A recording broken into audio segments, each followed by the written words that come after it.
예, 지금부터 2026년 4월 29일 서울고등법원 제1형사부 재판을 시작하겠습니다. 예, 오늘 진행하는 사건은 사건 번호 2026로 212 피고인 윤석열에 대한 특수공무집행 방해 등 사건의 선고입니다.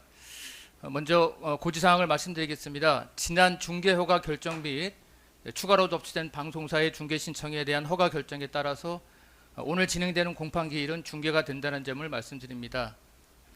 그리고 사전에 허가된 언론사 기자들의 노트북 등 전자기기를 이용한 재판 내용 기록 이외에 기자가 아님에도 노트북 등 전자기기를 이용한 재판 내용 기록은 법정 질서를 해할 우려가 있어 금지하고 있습니다. 이에 위반하는 경우 퇴정이나 감치, 가태료 등에 처할 수 있으니 기자가 아닌 분들은 법정에서 노트북 등을 사용할 수 없음을 알려드립니다. 또한 오늘 선고 중에 그 내용 여하를 불문하고 소란 등의 행위로 재판을 방해하거나 이와 관련한 재판장의 명령에 따르지 않을 경우 마찬가지로 감치나 과태료에 처할 수 있음을 알려드리니 선고가 마쳐질 때까지 정숙한 상태를 유지해 주시기 바랍니다. 피고인 입정하십시오.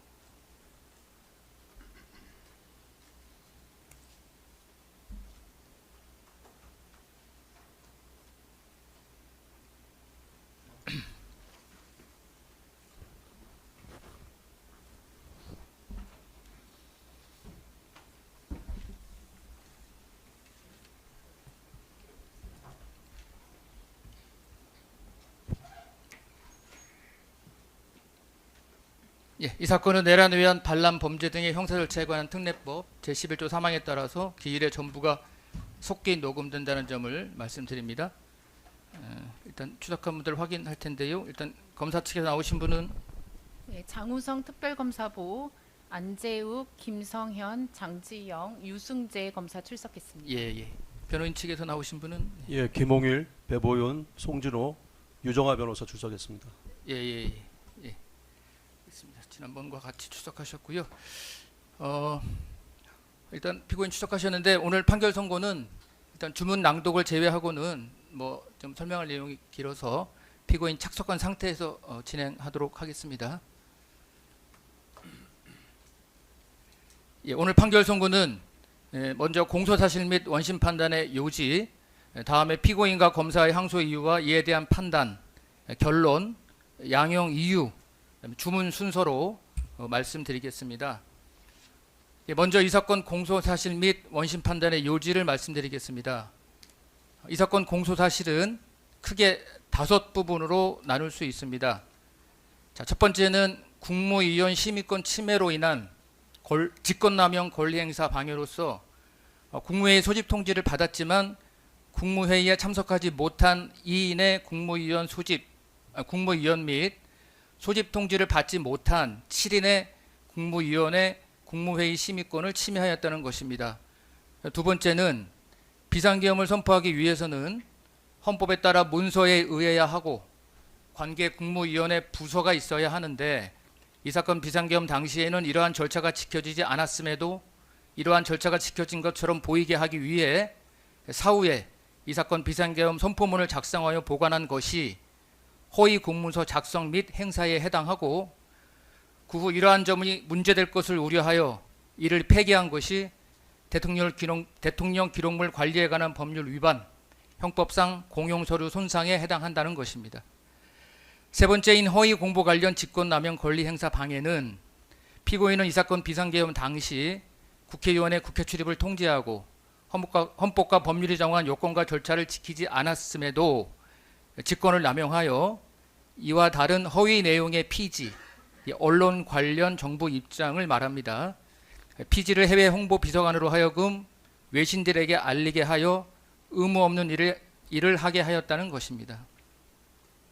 네 번째는 대통령 등의 공여에 관한 법률 위반 교사로서 이 사건 비상계엄 이후 피고인에 대한 내란죄 등의 수사가 개시되자 수사기관이 관련자들의 비아폰 단말기 통화 기록 등 정보를 볼 수 없도록 하기 위하여 경호처 차장으로 하여금 경호처 직원을 상대로 직권을 남용하도록 교사하였다는 것입니다. 다섯 번째는 피고인에 대하여 공수처가 수사를 진행하면서 체포영장 등을 청구하였는데 피고인이 경호처 경호원들을 동원하여 그 집행을 방해하거나 직권을 남용하였다는 것으로 먼저 1차 체포영장 등인 2024년 12월 30일에 발부된 체포영장 및 수색영장의 집행 조지와 관련된 특수공무집행 방해, 직권남용 권리행사 방해, 범인 도피 교사, 2차 체포영장 등인 2025년 1월 7일에 발부된 체포영장 및 수색영장의 집행에 대비한 직권남용 권리행사 방해로 기소된 것입니다. 이에 대해서 원심은 국무회의에 참석하지 못한 9인의 국무위원 중 소집 통지를 받지 못한 7인의 국무회의 심의권 침해로 인한 직권남용 권리행사 방해, 사후부서 문서 관련 허위공문서 작성, 대통령 기록물 관리에 관한 법률 위반, 공용서류 손상, 대통령 등의 경우에 관한 법률 위반 교사, 1차 체포영장 등 집행조지 관련 특수공무 집행 방해, 직권남용 권리행사 방해, 범인도피 교사, 또 2차 체포영장 등 집행대비 관련 직권남용 권리행사 방해는 유죄로 인정하고 통지를 늦게 받아 국무회의에 참석하지 못한 국무위원 2인의 국무회의 심의권 침해로 인한 직권남용 권리행사 방해, 허위 공문서 행사, 허위 공보 관련 직권남용 권리행사 방해를 각 무죄로 판단하면서 피고인에게 징역 5년을 선고하였고, 이에 대하여 피고인은 유죄 부분에 대한 사실오해 및 법리오해 양형부당을 이유로, 검사는 무죄 부분에 대한 사실오해 및 법리오해 양형부당을 이유로 각 항소를 제기하였습니다. 피고인과 검사의 항소 이유와 이에 대한 판단을 말씀드리겠습니다. 먼저 피고인의 항소이에 대한 판단입니다. 국무위원 심의권 침해 관련 직권남용 권리행사 방해에 관한 부분입니다.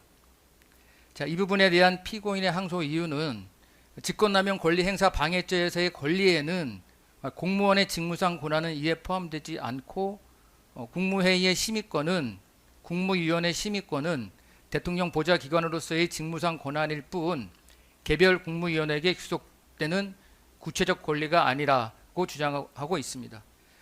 또한 대통령은 국무회의 소집 시기 및 방식에 대해 광범위한 재량권을 가지는데 긴급 상황에서는 그 재량이 더욱 폭넓게 인정되어야 하고 국가 긴급권 행사인 비상계엄 선포와 관련한 소집 절차를 형사처벌 대상으로 삼는 것은 권력 분립의 원칙에 반한다고 주장합니다.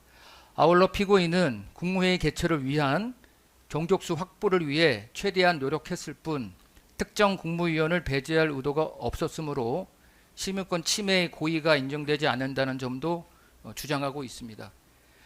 이에 대한 판단은 다음과 같습니다.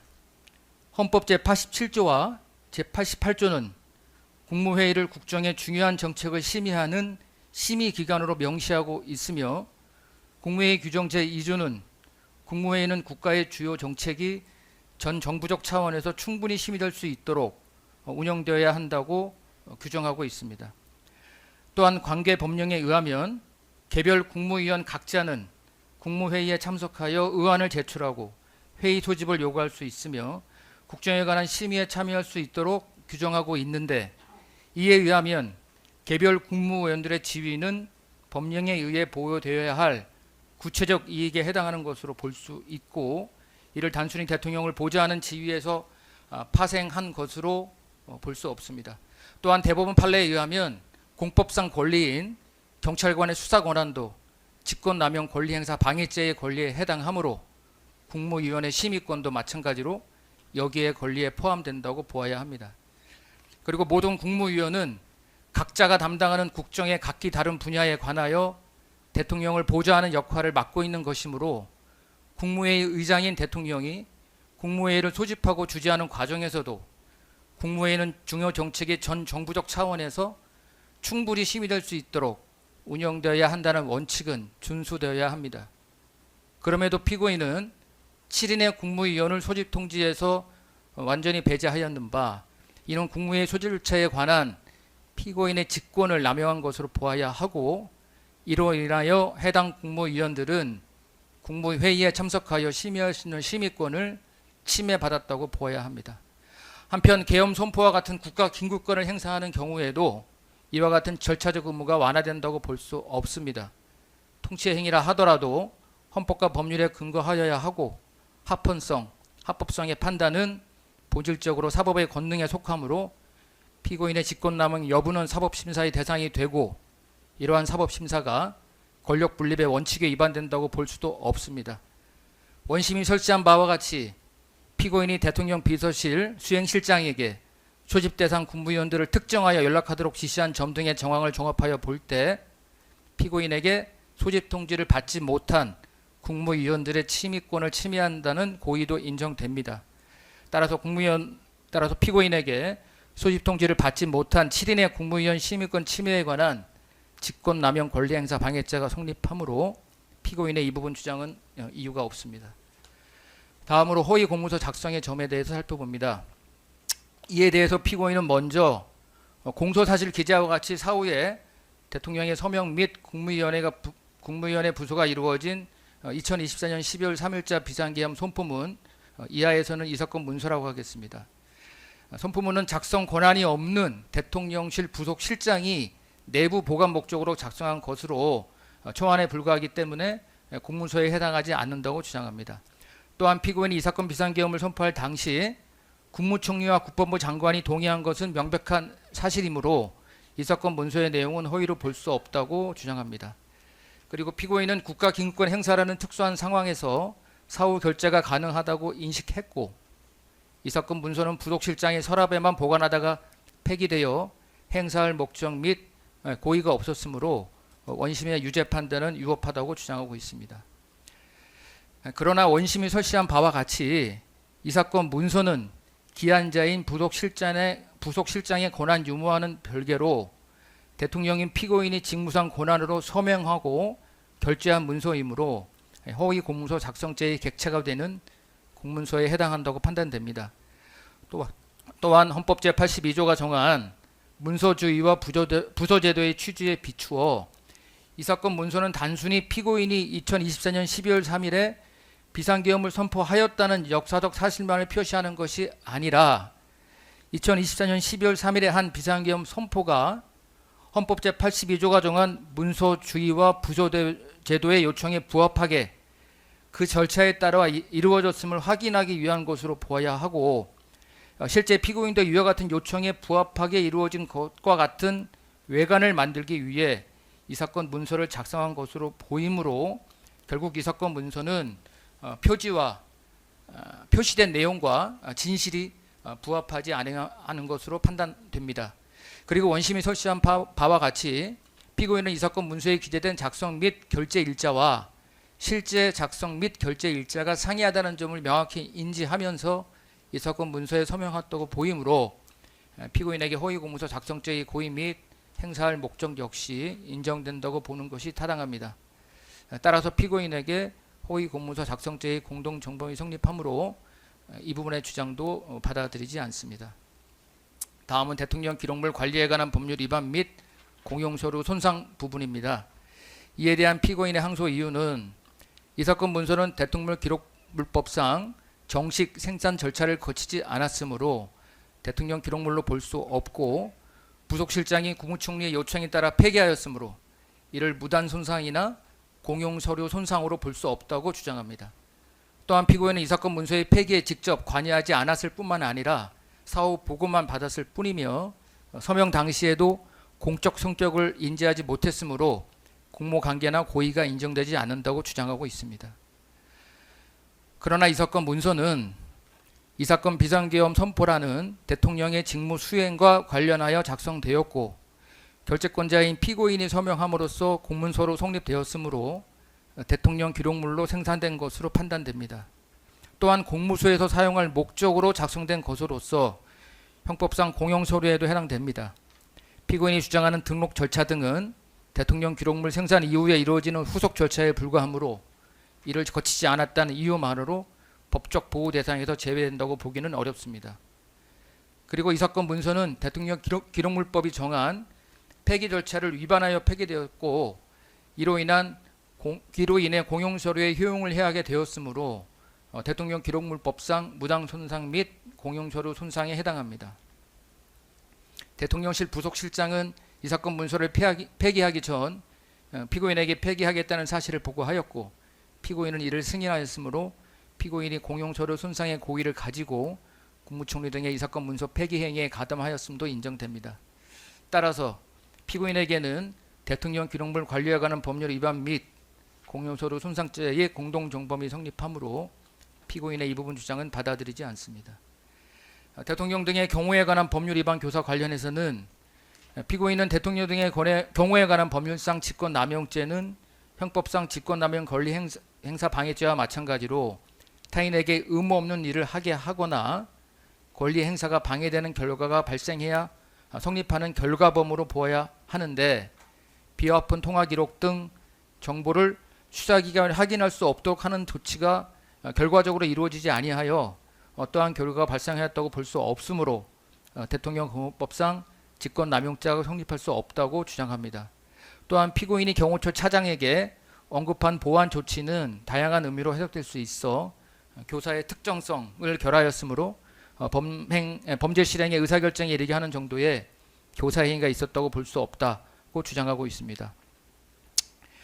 그러나 대통령 경호법 제21조 제1항 제18조의 직권남용죄는 그 문헌상 형법상 직권남용 권리 행사 방해죄와 달리 결과 발생을 요하지 아니한다고 보아야 하므로 설령 이 사건에서 경호처 차장의 지시에 따라 비화폰의 통화 기록 등 정보를 수사기관이 확인할 수 없도록 하는 등의 결과가 발생하지 아니하였다 하더라도 피고인의 대통령 경호법상 직권남용 교사죄 성립에 아무런 영향이 없다고 보아야 합니다. 피고인은 경호처 차장에게 이 사건 비화폰에 관한 제3자의 접근을 차단하라는 내용의 지시를 하였는데 그 지시의 경위 등에 비추어 보면 접근을 차단할 제3자에는 수사기관도 포함되는 것으로 보입니다. 그렇다면 피고인은 경호처 차장에게 수사기관의 이 사건 비화폰에 대한 접근 차단을 지시하였고 경호처 차장은 직권을 남용하여 경호지원본부장에게 이 사건 비화폰의 통화 기록 등 정보를 수사기관이 볼 수 없도록 지시하였으므로 피고인의 교사 행위와 경호처 차장의 직권 남용 행위가 인정됩니다.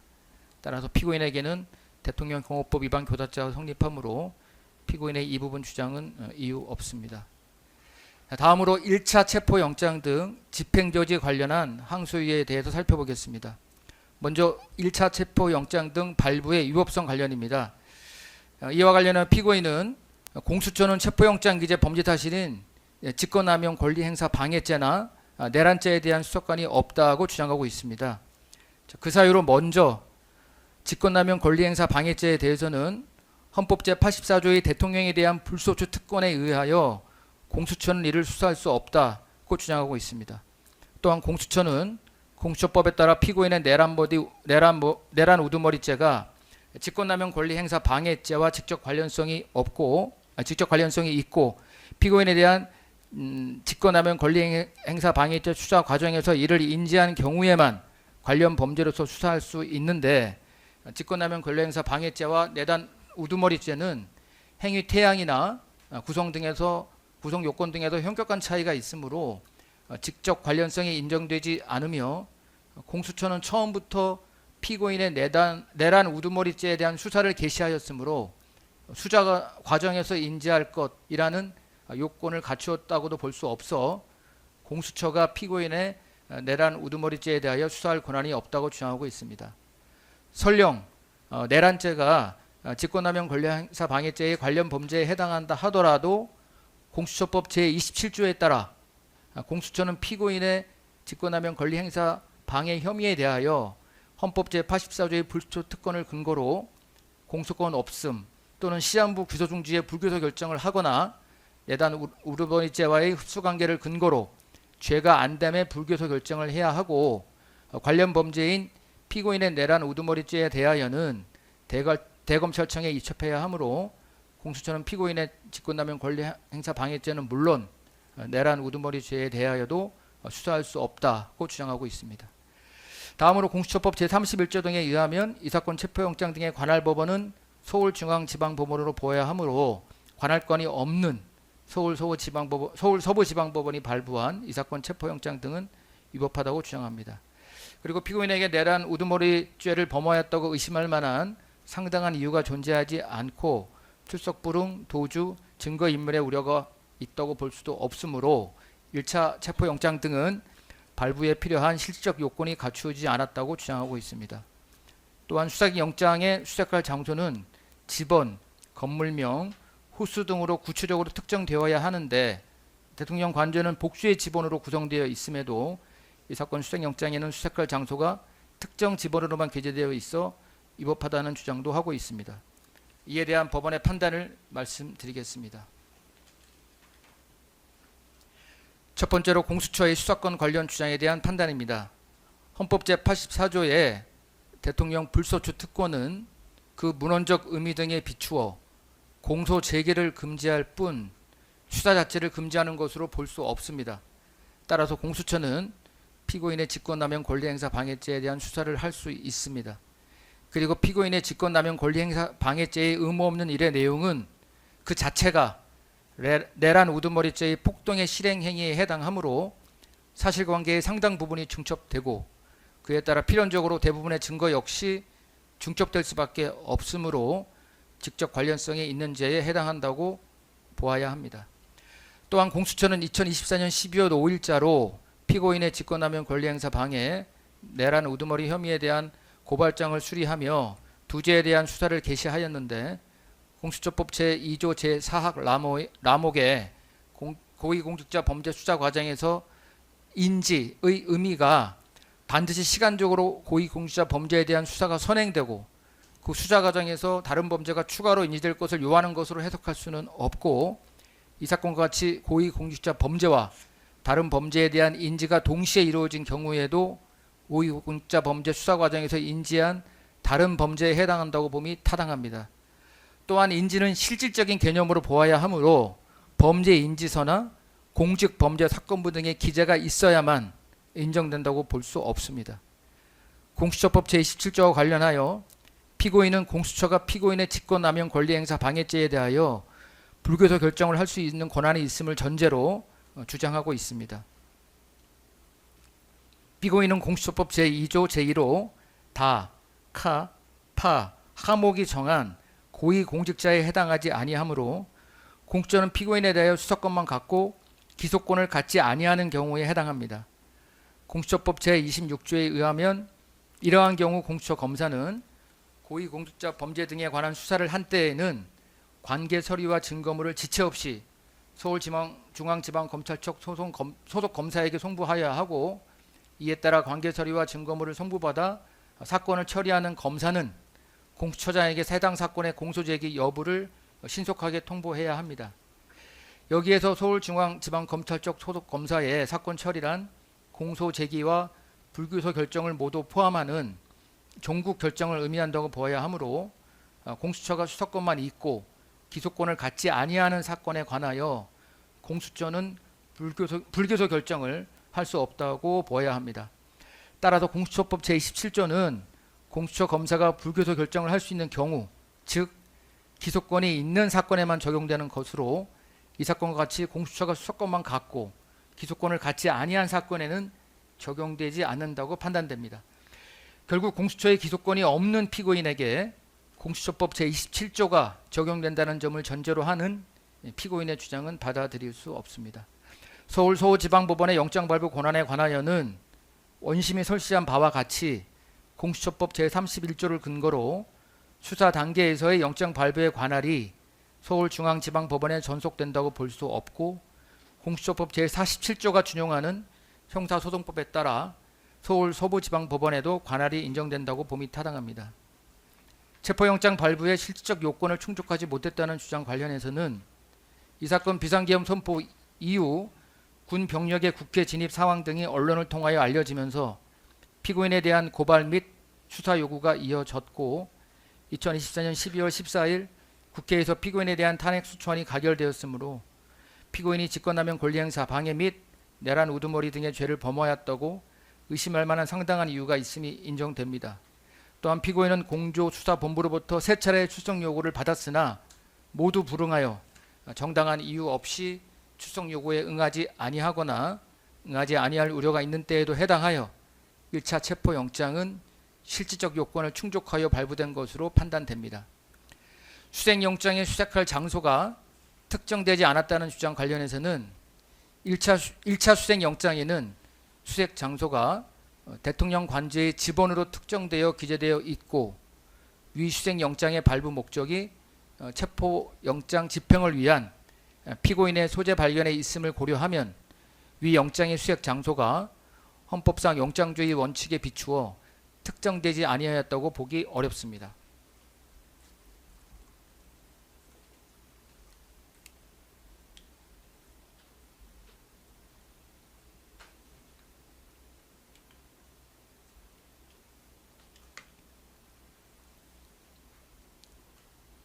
다음은 제1차 체포영장 등 집행의 위법성에 관한 주장입니다. 먼저 수색영장 기재 수색 장소가 아닌 곳에서 수색을 했다는 주장입니다. 즉 공수처 검사 등은 수색영장 기재 장소가 아닌 공관촌 일대에서 실질적인 수색 행위를 하였음에도 원심은 이를 수색 장소로 이동하는 과정에서의 집행에 필요한 처분으로 보았으나 형사소송법 제120조 제1항에 집행에 필요한 처분은 영장 기재 장소와 동일한 지번 내에서의 행위로 한정되어야 한다고 주장합니다. 또한 공수처 검사 등은 이동하는 과정에서 기물을 파손하는 등 사회통념상 상당하다고 인정되는 범위를 넘어서는 행위를 하였으므로 이를 압수수색 영장 집행에 필요한 처분에 해당한다고 볼 수도 없다는 주장도 하고 있습니다. 다음으로는 형사소송법 제110조를 위반했다는 주장입니다.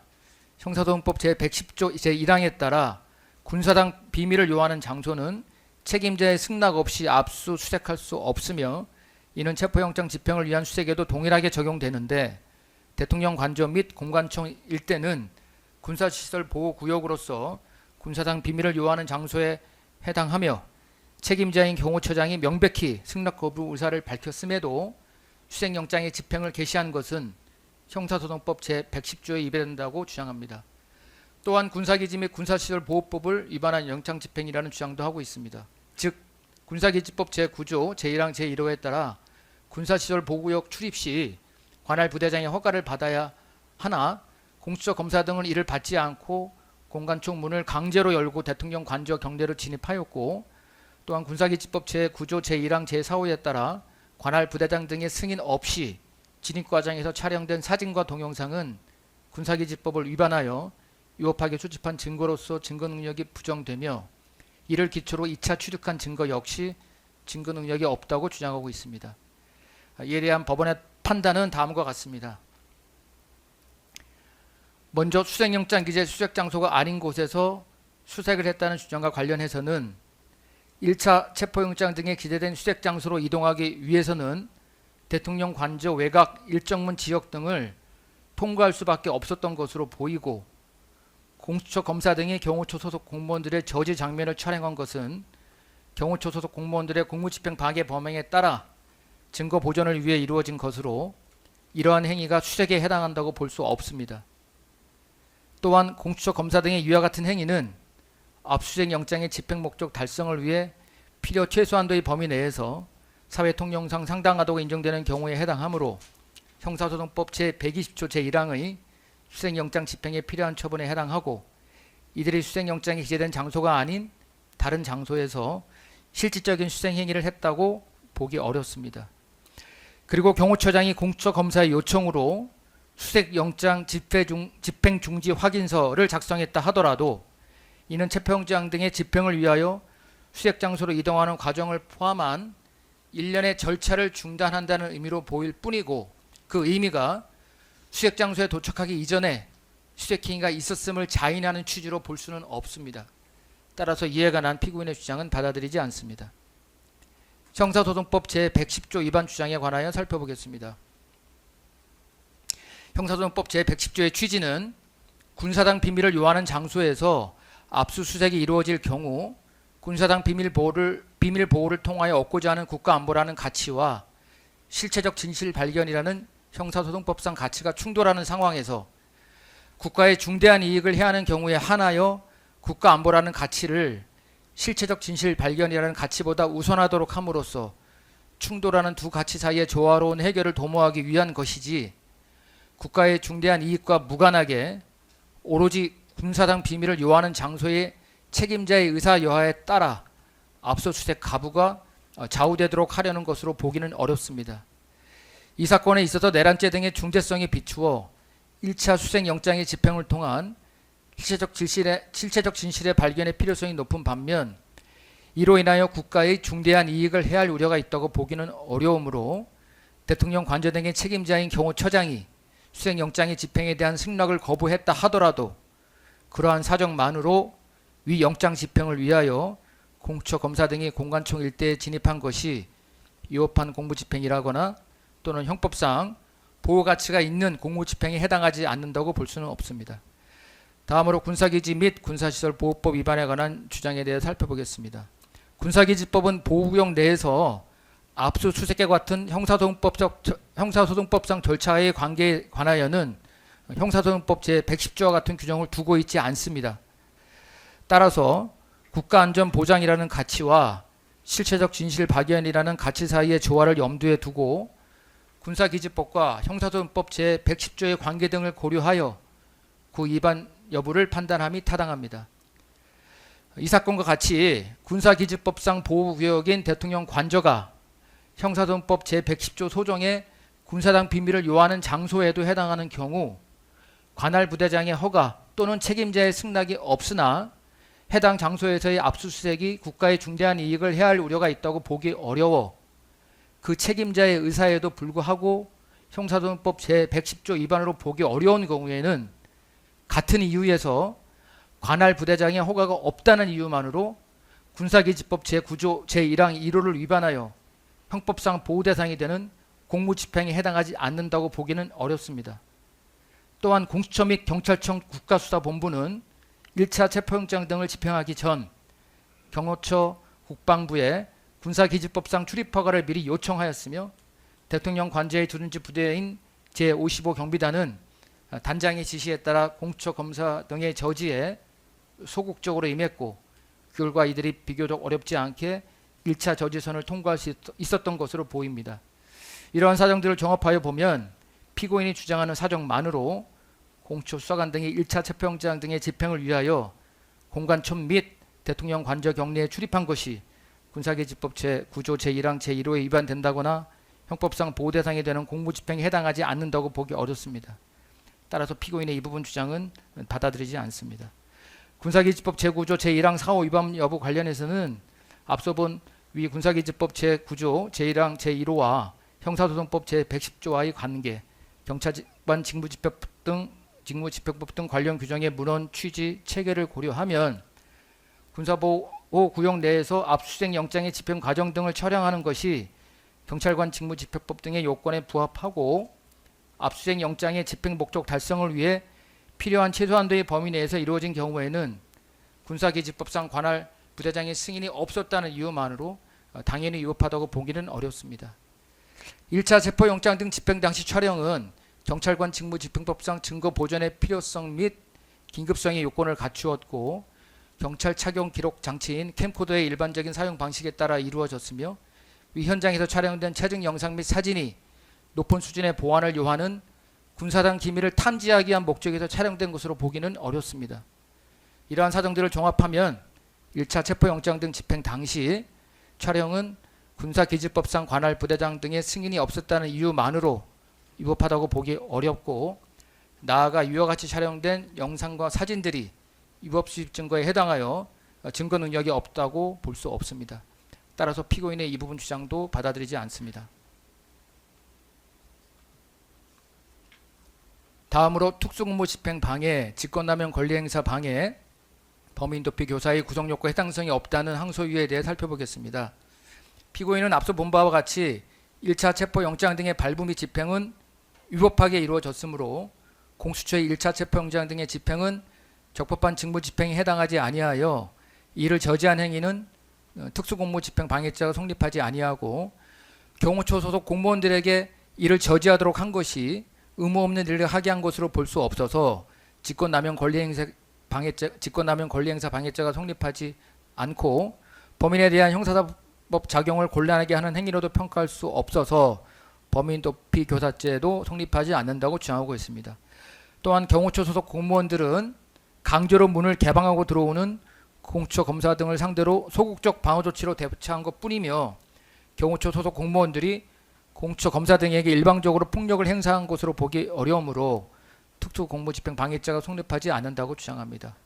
아울러 피고인은 2024년 12월 14일 국회의 탄핵소추 의결로 대통령 권한 행사가 정지되어 직권이 소멸하였으므로 피고인에게 직권남용 권리행사 방해죄가 성립하지 않는다는 주장도 하고 있습니다. 뿐만 아니라 피고인에게 직권남용 권리행사 방해죄, 내란 우두머리죄가 성립하지 아니하여 피고인이 벌금 이상의 형에 해당하는 죄를 범한 죄에 해당한다고 볼 수 없으므로 범인도피교사죄도 성립하지 않는다고 주장하고 있습니다.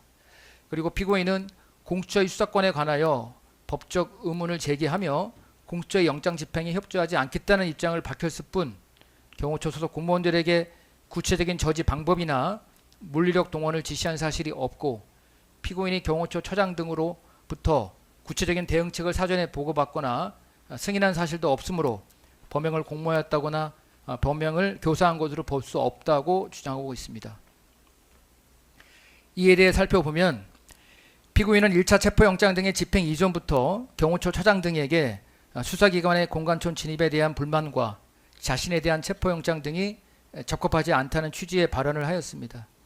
그리고 피고인은 1차 체포영장 등의 집행 당일인 2025년 1월 3일 경호처 차장으로부터 체포영장 집행 관련 상황과 CCTV 화면 등을 보고받아 경호처 소속 공무원들이 영장 집행 담당 공무원들의 집행을 저지하고 있는 상황을 인식하면서도 출입을 막으라는 취지의 지시를 한 것으로 보이며 공수처 검사 등이 해산한 이후 경호처 차장에게는 격려하는 취지의 이야기를 하며 영장 집행 저지 행위를 묵인하거나 승인하는 태도를 보이기도 하였습니다. 이러한 사정들을 고려하면 피고인이 구체적인 영장 집행 저지 방법을 특정하여 지시하지는 않았다고 하더라도 피고인은 경호처 처장 등과 공모하여 특수공무집행 방해 및 직권남용 권리행사 방해 범행에 가담함과 동시에 범인도피 범행을 교사하였다고 보니 타당하다고 판단됩니다. 그리고 특수공무집행 방해죄 성립과 관련해서 공수처의 1차 체포영장 등의 집행은 관련 규정에 위배된다고 볼 수 없으므로 형법상 보호대상에 대한 공무집행에 해당하고 이러한 공수처 검사 등의 공무집행을 저지하는 과정에서 이루어진 경호처 처장 등 경호처 소속 공무원들의 행위는 단순한 소극적 방어 조치에 그치는 것이 아니라 단체 또는 다중의 위력을 보여 적법한 공무집행을 수행하는 영장 집행 담당 공무원들을 폭행한 것으로 판단됩니다. 따라서 피고인에게 특수공무집행 방해죄의 공동정범이 성립합니다.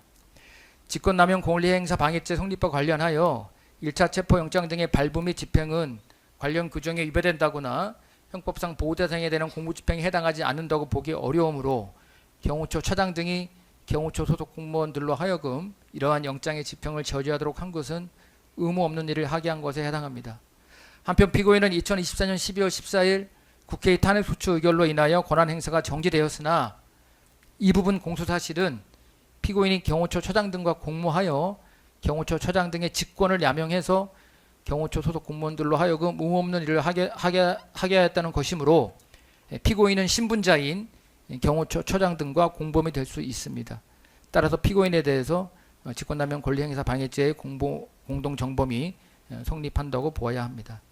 범인도피교사죄 관련해서는 범인도피죄에서 정하고 있는 죄를 범한 자는 범죄의 혐의를 받아 수사 대상이 되어 있는 사람이면 그가 진범인지 여부를 묻지 않고 해당한다고 보아야 하므로 피고인은 직권남용 권리행사 방해, 내란 우두머리 혐의를 받아 수사 대상이 된 자로서 벌금 이상의 형에 해당하는 죄를 범한 자에 해당합니다.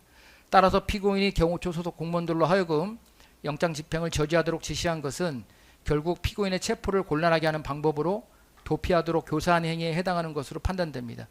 따라서 특수공무집행 방해죄 등의 구성요건 해당성이 없다는 피고인의 주장도 받아들이지 않습니다. 끝으로 2차 체포영장 등 집행 관련 직권남용 권리행사 방해에 관한 항소 이유와 이에 대한 판단입니다. 이에 대해서 피고인은 2차 체포영장 등 집행 이전에 경호처 경호원들이 한 스크럼 훈련이나 위력 순찰은 대통령 경호법에 따라 대통령 소속 공무원의 경호 범위 업무 내의 행위에 해당하고 2차 체포영장 등의 발부 및 집행 역시 위법하게 이루어졌으므로 경호처 소속 공무원들에게 경호행위를 준비하도록 한 것이 의무 없는 일을 하게 한 것으로 볼 수 없다고 주장하고 있습니다. 또한 피고인이 경호처 소속 공무원들과의 오찬 자리에서 언급한 위력 순찰 관련 발언은 식사 중에 자연스럽게 오간 말에 불과하므로 이를 직권을 남용하여 적법한 영장 집행을 저지하기 위한 스크럼 훈련 및 위력 순찰을 지시한 것으로 볼 수 없고 피고인이 경호처 차장 등과 범행을 공모한 사실도 없다고 주장하고 있습니다. 나아가 피고인은 앞서와 마찬가지로 국회의 탄핵수출 의결로 대통령 권한 행사가 정지되어 직권이 소멸하였으므로 피고인에게 직권남용 권리행사 방해죄가 성립하지 않는다는 주장도 하고 있습니다. 이에 대한 법원의 판단은 다음과 같습니다. 먼저 2차 체포영장 등 집행에 대비한 것이 의무 없는 일에 해당하는지 여부입니다. 원심이 설시한 바와 같이 2차 체포영장 등의 발부 및 집행에 관하여 피고인이 주장하는 위법 사유가 존재한다고 보기 어렵고 2025년 1월 3일 이후에 이루어진 경호원들의 인간 스크럼 훈련, 위력 순찰 등은 2차 체포영장 등의 집행을 저지하기 위한 것으로서 이를 정당한 경호 행위로 보기 어렵습니다. 따라서 경호처 차장 등이 경호처 소속 공무원들로 하여금 적법하게 발부된 영장의 집행을 저지하기 위해 스크럼 훈련, 위력 순찰 등을 하게 한 행위는 경호처 소속 공무원들로 하여금 의무 없는 일을 하게 한 것에 해당한다고 판단됩니다. 피고인이 경호처 차장 등과 공모하였는지에 대하여 보면 피고인은 2025년 1월 11일 경호처 부장들과의 오찬 자리에서 자신에 대한 2차 체포영장 등의 발부가 부적합하다는 취지의 얘기를 하면서 총을 가지고 있다는 걸 좀 보여줘라는 이야기를 하였고 실제로 피고인의 발언을 들은 경호처 차장 등은 피고인에게 스크럼 훈련을 하고 있고 위력 순찰을 하겠다는 취지의 이야기를 하였으며 피고인은 이에 대해 긍정적인 반응을 보이며 묵인 또는 승인하는 태도를 보인 것으로 인정됩니다. 이러한 피고인의 발언 내용과 태도 등에 비추어 이를 2차 체포영장 등의 집행에 관한 것이 아니라 피고인 주장과 같이 민주노총 등의 시위에 대비한 것으로 보기도 어렵습니다. 따라서 피고인이 경호처 차장 등의 직권남용 권리행사 방해 범행을 공모하여 가담하였다고 봄이 타당하다고 판단됩니다.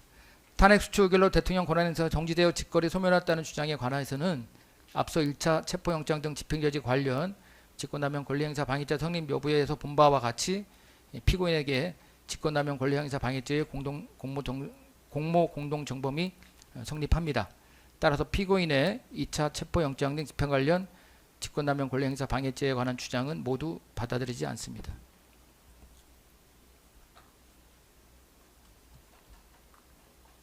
다음은 검사의 항소 이유와 이에 대한 판단을 말씀드리겠습니다. 먼저 국무위원 심의권 침해 관련 직권남용 권리행사 방해와 관하여 원심에서 무죄가 선고된 2인의 국무위원인 산업통상자원부 장관과 국토부 장관 부분입니다. 이 부분 공수사실 관련하여 검사는 이들은 국무회의 종료 직전이나 현실적으로 국무회의 시작에 맞추어 도착이 불가능한 시간에 소집 연락을 받아 국무회의에 참석하지 못했는데 이처럼 물리적으로 참석이 어려운 시점에 통지를 받는 것은 실질적인 심의권 침해에 해당하며 이는 소집 통지 자체를 받지 못한 다른 7인의 국무위원들과 법적으로 달리 평가하기 어려우므로 이 부분에 대해서도 유죄가 선고돼야 한다고 주장하고 있습니다. 이에 대한 판단을 말씀드리면 앞서 본 바와 같이 국무회의는 국가의 중요 정책이 전 정부적 차원에서 충분히 심의될 수 있도록 운영되어야 하므로 대통령이 국무회의를 소집하는 경우 모든 국무위원에게 소집 통지하여야 하며 관련 규정들의 취지 및 국무회의의 기능에 비추어 국무위원에 대한 소집 통지는 단순히 연락을 하는 것에 그칠 것이 아니라 국무위원의 현실적인 참여 가능성이 보장될 수 있도록 이루어져야 합니다. 대통령실은 국토부 장관에게는 2024년 12월 3일 21시 18분경, 산업부 장관에게는 같은 날 21시 44분경 최초로 소집 통지를 위한 연락을 하였으며 당시 국토부 장관은 경기 군포시 3본동 소재 주거지에 있었고 산업부 장관은 서울 강남구 도곡동 소재 주거지에 있었던 것으로 보이는데 국무회의는 의사 정족수인 11명이 출석한 2024년 12월 3일 22시 16분경 개최되었습니다. 이와 같은 연락 시간과 당시 위 국무위원들의 위치, 현실적인 이동 시간, 국무회의가 이루어진 시각 등을 고려하면 위 국무위원들은 실질적으로 국무회의에 참석이 불가능한 시점에 소집 통지를 받은 것으로 보입니다. 피고인이 주장하는 비상계엄 선포의 신속성과 밀행성을 고려하더라도 비상계엄 선포에 관한 논의가 모든 국무위원이 있는 자리가 아닌 일부 국무위원들만 있는 자리에서 우선적으로 이루어져야 할 필요성이 있다고 보기는 어렵습니다. 그렇다면 피고인이 위 국무위원들에게 현실적으로 국무회의에 참석할 수 없는 시점에 소집 통지를 하여 이들이 국무회의 심의에 참여하지 못하게 한 것은 소집 통지에 있어서 절차적 하자로 보아야 하고, 이는 피고인이 직권을 남용하여 국무회의에 참여하지 못한 위 국무위원들의 심의권을 침해한 것에 해당하는 것으로 판단됩니다. 따라서 이 부분 공수사실은 유죄로 인정되어야 함에도 원심이 그 판시와 같은 이유를 들어 이 부분에 관하여 무죄로 판단한 것은 부당합니다. 따라서 이 부분 검사의 주장은 이유 있습니다. 다음으로 허위 공무서 행사에 관한 법리 오해 주장 부분입니다. 이에 대해 검사는 피고인이 향후 탄핵 심판 절차 및 수사 과정에서 행사할 목적으로 작성한 이 사건 문서는 대통령실 부속실장이 사무실에 비치하여 언제든지 활용될 수 있는 상태에 있었으므로 이를 행사한 것으로 볼 수 있다고 주장하고 있습니다. 그러나 원심이 설치한 바와 같이 이 사건 문서는 부속실장이 자신의 사무실 책상 서랍 안에만 보관하다가 폐기한 것으로 문서에 관한 공공의 신용을 위태롭게 하는 행위가 존재한다고 보기 어렵습니다. 따라서 이 부분을 무죄로 판단한 원심의 판단은 타당하므로 검사의 이 부분 주장은 받아들이지 않습니다. 다음은 허위 공보 관련 직권남용 권리행사 방해에 관한 판단입니다. 이에 대해 검사는 관계 법령에 의하면 해외 공보 비서관에게 사실이 아닌 내용을 공부할 의무는 없다고 보아야 하므로 피고인이 해외 공보 비서관으로 하여금 허위의 피지를 작성하여 배포하게 한 행위는 의무 없는 일을 하게 한 것으로 해당하므로 유죄가 선고되어야 한다고 주장합니다. 이에 대한 법원의 판단은 다음과 같습니다. 피고인의 지시를 받아 피지를 작성한 해외 홍보 비서관은 별정직 공무원인 대통령실 비서관으로서 국가공무원법 제3조 제1항에 따라 국가공무원법 제56조 소정의 성실 의무를 부담합니다.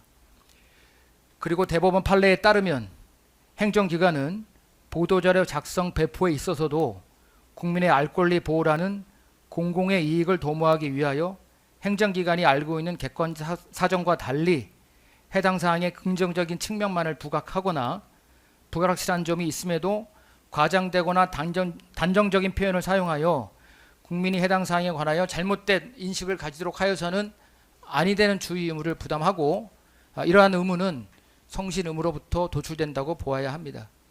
따라서 이러한 주의 의무는 행정기관이 외신을 상대로 보도자료를 작성 배포하는 경우에도 동일하게 적용됨이 원칙입니다.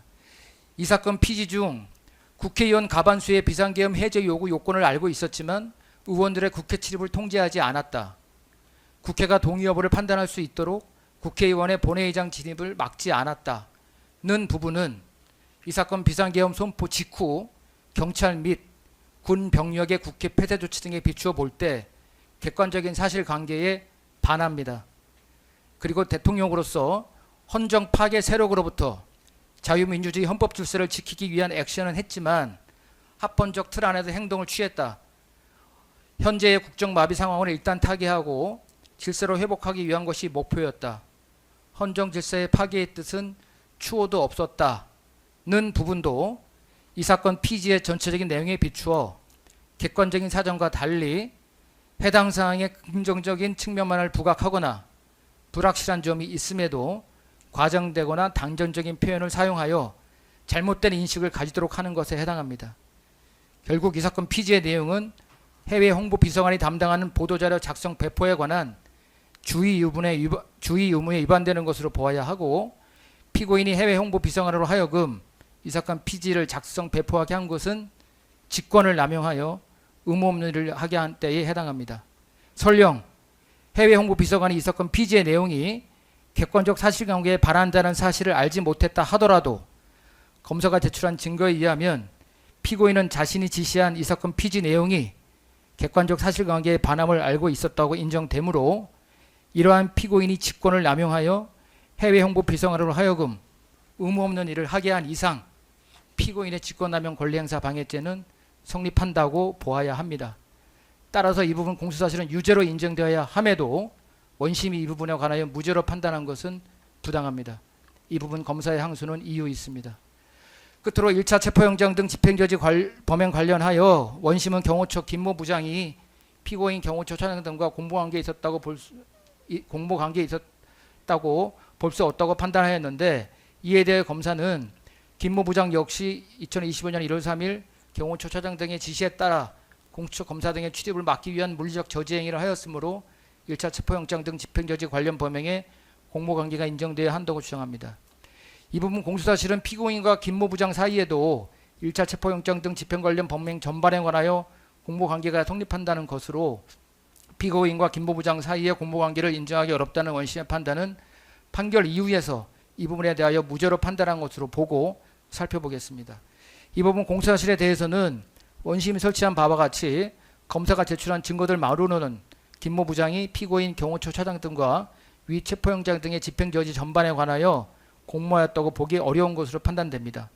또한 이 사건은 피고인에 대하여 공소가 제기된 사건으로서 김모 부장과의 공모관계 및 김모 부장의 관여 부분이 차지하는 비중이 미미하며 김모 부장의 공모 및 가담 여부는 서울중앙지방법원에 계속 중인 김모 부장 등에 대한 특수공무부 집행 방해죄의 사건에서 심리되어야 할 것으로 보여 원심이 피고인과 김모 부장과의 공모관계가 인정되는 구체적인 범위를 판단하지 아니한 것이 적정 절차에 의한 신속한 실체적 진실 발견이라는 형사소송의 목적에 비추어 현저히 정의와 형평에 반하는 것이라고 보기 어렵습니다.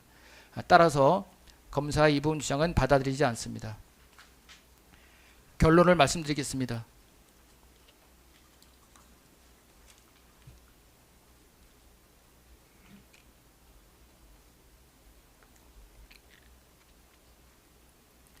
먼저 지금까지의 판단 내용을 정리하여 말씀드리겠습니다. 원심에서 유죄가 선고된 국무회의 소집통지를 받지 못한 7인의 국무위원회 국무회의 심의권 침해로 인한 각 직권남용 권리행사 방해, 사업부서 문서 관련 허위 공문서 작성, 대통령 기록물 관리에 관한 법률 위반, 공용서류 손상, 대통령 등의 공여에 관한 법률 위반 교사, 1차 체포영장 등 집행저지 관련 특수공모 집행 방해, 직권남용 권리행사 방해, 범인도피 교사, 2차 체포영장 등 집행대비 관련 직권남용 권리행사 방해에 대해서는 피고인의 항소를 받아들이지 않고 원심의 판단을 그대로 유지합니다. 원심 판결의 무죄 부분 중 국토부 장관, 산업부 장관의 심의권 침해 관련 각 직권남용 권리행사 방해 부분과 허위 공보 관련 직권남용 권리행사 방해 부분에 대한 검사의 항소는 이유 있으므로 이를 받아들여 유죄를 선고하고 허위 작성 공문서 행사 부분에 대한 검사의 항소는 받아들이지 않습니다. 항소심에서 파기되는 무죄 부분은 원심이 유죄로 판단한 범죄 사실과 상상적 경합 또는 형법 제37 전단의 경합법 관계에 있어 형법 제38조 제1항 제2호에 따라 하나의 형에 선고되어야 하므로 결국 원심 판결 중 허위 작성 공문서 행사의 점에 관한 부분을 제외한 나머지 부분은 전부 파기되어야 합니다. 따라서 관여 법관의 일치된 의견으로 원심 법관의 유죄 부분과 무죄 부분 중 허위 작성 공문서 행사의 점을 제외한 이유무죄를 포함한 나머지 부분을 파기하고 변론을 거쳐 이 사건 공소사실 중 원심의 무죄 판단 부분을 유지하는 부분인 허위 작성 공문서 행사의 점 및 이유무죄로 판단하는 김모 부장과의 공모 부분을 제외한 나머지 공소사실에 대해 유죄로 판결하며 원심 판결의 무죄 부분 중 허위 작성 공문서 행사의 점에 대한 검사의 항소를 기각합니다. 끝으로 양형 이유에 대해 말씀드리겠습니다. 먼저 피고인에 대한 양형을 고려함에 있어 유리한 사정을 살펴보면 피고인은 현재까지 형사처벌을 받은 전력이 없습니다. 다만 피고인의 그동안의 경력과 이 사건 범행의 내용 등에 비추어 피고인이 형사처벌을 받은 전력이 없다는 사정은 제한적으로 고려함이 타당합니다. 그리고 이 사건 각 범행 중 허위 공문서 작성, 대통령 기록물 관리에 관한 법률 위반 및 공용서류 손상의 범행의 경우 피고인이 적극적으로 범행을 주도했다고 보기는 어렵고 대통령 경호법 위반죄의 경우 이 사건 비화폰의 통화기록 등에 대한 수사기관의 접근이 제한되는 등 사법장형을 방해하는 결과가 실제로 발생하지 않은 사정 등도 있습니다. 그러나 피고인의 이 사건 범행은 다음과 같은 이유에서 그 책임이 무겁다고 보아야 합니다. 헌법은 비상계엄 선포에 앞서 국무회의 심의를 거치도록 하고 비상계엄 선포라는 대통령의 국법상 행위의 방식으로 문서주의와 부서제도를 정하고 있는데 이 사건 각 범행 중 국무회의 심의권 침해 관련 직권남용 권리행사 방해 범행 및 비상계엄 선포 절차의 하자 은폐를 위한 사후부서 관련 범행은 이러한 절차를 위반한 것으로서 그 자체로 헌법 위반에도 해당하므로 그 위법의 정도가 크다고 보아야 합니다. 허위 피지 관련 직권남용 권리행사 방해 범행은 이 사건 비상계엄 선포 과정에서 저질러진 피고인의 잘못을 은폐하는 것은 물론 비상계엄 선포의 적법성에 관한 잘못된 정보를 외신에 제공함으로써 국제사회에서 대한민국의 신인도 및 국민의 알 권리에도 부정적인 영향을 미칠 수 있는 행위에 해당하여 그 비난의 정도가 가볍다고 볼 수 없습니다. 비화폰 정보를 수사기관이 볼 수 없도록 교사하고 두 차례에 걸친 체포영장 등의 집행과 관련한 범행은 피고인에 대한 수사가 개시되자 이로 인한 법적 책임을 회피하기 위한 목적에서 이루어진 것으로서 그 죄질이 나쁘고 당시 피고인이 체포영장 등 집행지휘의 명분으로 삼았던 공수처의 수사권 및 영장 발부 법원의 관할권 등은 모두 이유 없으므로 피고인은 당시 아무런 정당한 이유 없이 체포영장 등 집행을 거부하기 위하여 이 사건 범행을 저질렀다고 볼 수밖에 없습니다. 설령 수사권 등의 의문이 있다 하더라도 법적 테두리 내에서 이를 해결해야 함에도 물리력을 동원하여 법원이 발부한 영장 집행을 저지하려 한 것은 법치주의 원칙에 비추어 허용될 수 없습니다.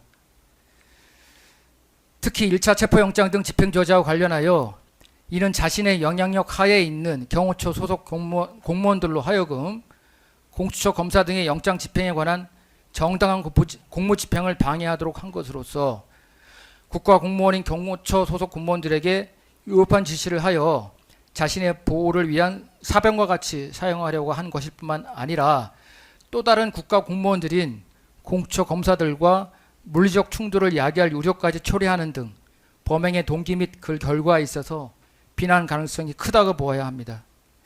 피고인은 앞서 본 바와 같이 체포영장 등의 집행을 거부한 사유들을 포함하여 이 사건 범행 전체에 대하여 수사기관 이래 항소심에 이르기까지 같은 주장을 반복하며 자신의 책임을 회피하려고 하는 등 범행 후의 정황도 양형에 불리한 요소로 판단되어야 합니다. 특히 피고인은 이 사건 각 범행 당시 현직 대통령으로서 헌법을 준수하고 국가를 보위하며 국민의 자유와 권리를 증진을 위하여 노력해야 할 막중한 책임을 부담하였음에도 불구하고 이 사건 비상계엄 선포 이후 저지른 이 사건 범행으로 인하여 사회적 혼란을 더욱 가중시키는 등 대통령으로서의 책무를 저버린 것으로 볼 수밖에 없습니다. 이러한 점을 종합하면 피고인의 책임이 중하다고 볼 수밖에 없으므로 이에 상응하는 처벌이 불가피하다고 보입니다. 다음과 같이 선고합니다. 피고인 일어서십시오.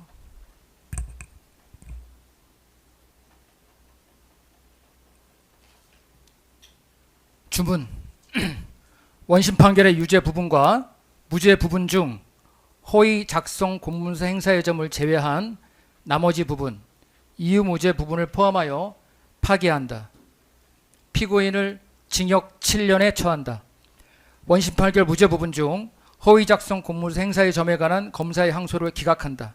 오늘 선고한 판결에 불복이 있으면 오늘로부터 7일 안에 대법원에 상고할 수 있고 상고장은 이 법원에 제출해야 합니다. 구치소에 있는 동안은 구치소장에 제출하여도 됩니다. 이상 선고를 마치겠습니다.